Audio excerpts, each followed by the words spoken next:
ሰላም ሰላም የጽጌ ቤተሰቦች እንዴት ናችሁ? ደህና ናችሁ ወይ? እግዚአብሔር አምላክ ይክበር ይመስገን በጣም ደህና ነኝ። እንኳን ደህና ቆያችሁ፣ እንኳን አደረሳችሁ ደግሞ ለገና። መልካም በዓል ለሁላችንም፣ ለዓመቱ በሰላም ያድርሰን አምላከ ቅዱሳን አሜን። እና ዛሬ ሁላችሁም ማሳያችሁ እንግዲህ ዛሬ አብረን የምንሰራው ጸይም ዳቦ ነው። ያው በእርግጥ ዳቦ እንትን ዱቄቱ ከሱፐር ማርኬት ነው የሚገዛው። እንደዚሁ ነው የሚመጣው። በጣም ነው የሚጣፍጠው። ግን እኔ ደግሞ ማለት የኢትዮጵያ ጣዕም እንዲኖረው ምንድን ነው ያደረኩትኝ እርሾውን በጥብጬ ከኖርማል ዱቄት ጋር 2 ቀን አሳደርኩት ማለት ነው። እዚህ ያለው እርሾ ነው። ከዛ እንደዚህ 2 ቀን ካሳደርኩት በኋላ በደንብ ይቦካል አይደለ? እና ኖርማል እርሾ አልጠቀምም ማለት ነው የዕለት ሁለት ለማቡካት። እና እዚህ ላይ አንድ ላይ እንደዚህ በጠብጡና ለብ ባለ ውሃ እና ጨው አድርጌ አንድ ላይ አቦካዋለሁ ማለት ነው። ይሄ ዱቄት ማለት ነው ጤፍ አልኩኝ። እጅ ላይ የሆነ ጥብቅ የማለት አይነት ባህሪ ያለው እንደ ኖርማል ፍሮ ዱቄት አይደለም።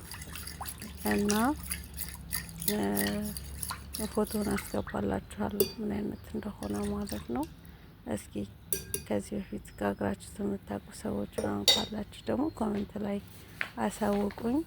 እንዲሁም ደግሞ ቪዲዮ ሰብስክራይብ እያረጋችሁ እያበረታታችሁኝ ኮሜንት ጻፉ። በጣም አመሰግናለሁ።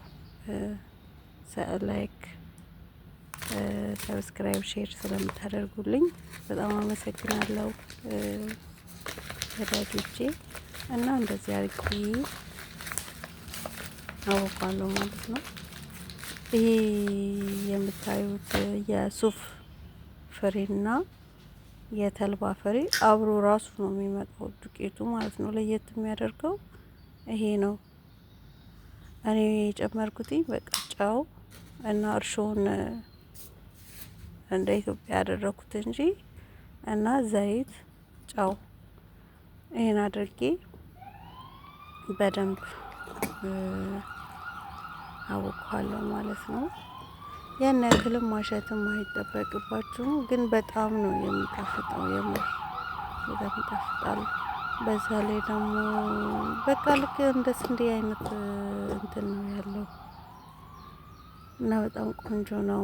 ጋግራችሁ ቤታችሁ በሉት ሞክሩት እላችኋለሁ ቤተሰቦች። እና እንደዚህ አድርጌ አያችሁት እንዴት እጅ ላይ እንደሚጠበቅ በጣም እንትን እያስቸገረኝ ነበረ። እዛ ጋር ቪዲዮውን መሀል ላይ ሳላስገባላችሁ ከጎን አስገብቼላችኋለሁ። ካቦካሁት በኋላ የተወሰነ ሰዓት ጠበቁት ኩፍ እስከሚል ድረስ። ከዛ ደግሞ ፓትራው ላይ ድጋሜ ኩፍ እስከሚል ድረስ እንደዚህ ጠበቁት። ከዛ ወደ ኦቨን ነው ያከተትኩት ማለት ነው። ቢያንስ በኦቨን በታችኛው ብቻ የኛ ብዙም ያን ያክል ኃይል ስለሌለው በ250 ዲግሪ ሙቀት ነው ያደረኩትኝ። ቢያንስ 1 ሰዓት ያክል ወስዷል። በታችኛው ብቻ አርጌ ከዛ መብሰሉን ሳረጋግጥ ከላይ ብቻ እለኩስበታለሁ ማለት ነው። ከለሩ ከላይ እንዲያምር እና እንደዚህ ኩፍ ብሎልኛል።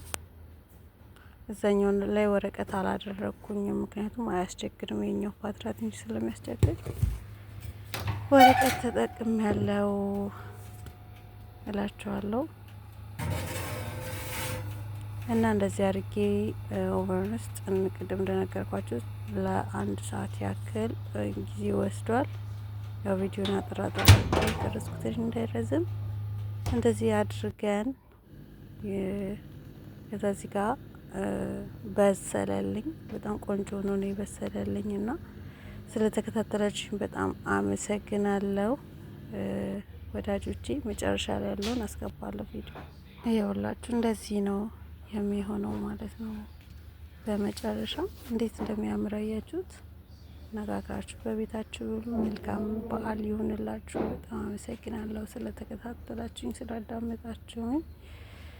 መልካም ጊዜ ይሆንላችሁ።